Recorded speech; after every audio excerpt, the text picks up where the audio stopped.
misalkan ada yang pacaran ya, terus lu bilang sama dia sambil ngangkat-ngangkat tangan ya, lu nggak tahu ya ayat Allah, wala taqrabuz zina innahu kana fahisyatan wa sa'a sabila. Jangan deketin zina, itu kagak baik, sesat. Kira-kira respon dia gimana tuh? Mungkin sebagian ada yang respon baik, nerima omongan lu, ngeiyain apa kata-kata lu, tapi gak bisa dipungkiri, kebanyakan malah ilfil sama lu. Apaan sih lu gak jelas? Atau ya udah, gua yang lakuin, kok lu yang repot sih? Dih, kok ngegas? Atau apalah mereka bilang apaan?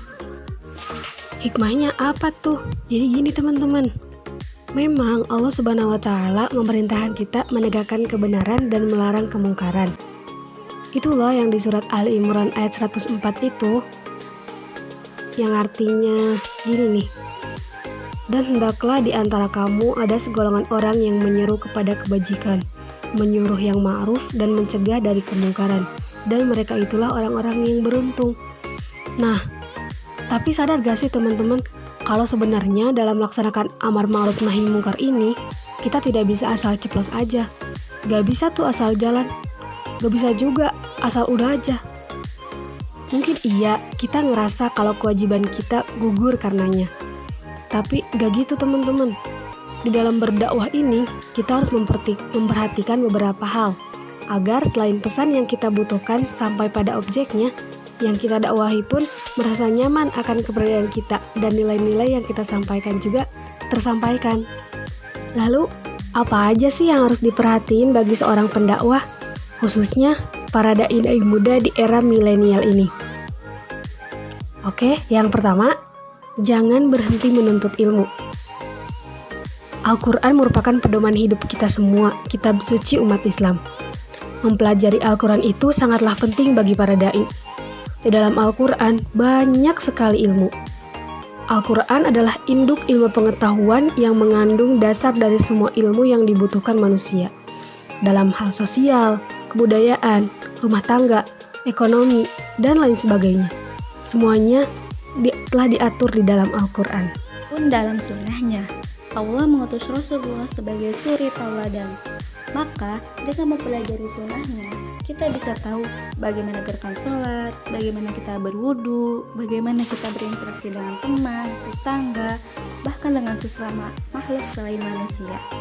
Keren sekali nggak sih? Itulah pentingnya kita mempelajari Al-Quran dan Sunnah. Karena dengan senantiasa belajar akan tumbuh khazanah Islam dalam diri kita. Selanjutnya, selain istiqomah dalam menuntut ilmu agama, yang harus diperhatiin bagi seorang dai adalah berdakwah dengan seleramu. Akhir-akhir ini rasanya tak asing lagi dengan kata dakwah is a simple is your passion. Setiap orang memiliki kemampuan di bidangnya. Mungkin si A ahli dalam bidang hal ceramah, tapi belum tentu dia pandai menulis naskah. Atau si B yang pandai menulis naskah, belum tentu dia ahli dalam perteknologian. Begitupun seterusnya. Dakwah tidak mentok dalam kata ceramah di pengajian atau orasi dalam suatu perkumpulan.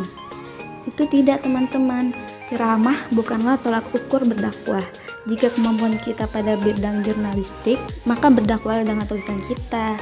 Jika kemampuan kita dalam public speaking, maka berdakwahlah dengan ceramah, misalnya, atau dengan ngobrol-ngobrol santai di podcast. Jika kalau kita mempunyai potensi pada bidang skill edit, maka berdakwahlah dengan konten-konten kreatif dan lain sebagainya. Luas sekali bukan sih? Lalu setelah kita paham di mana potensi dakwah kita, bagaimana selera dakwah kita, jangan lupa serahkan hati dalam jalan dakwahmu. Bersikaplah rendah hati, berperilaku lemah lembut layaknya Nabi saat memberi makan seorang kafir di pojokan kota Madinah.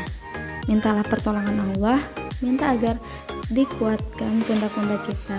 Semoga Allah meridai jalan dakwah kita ini. Sekian.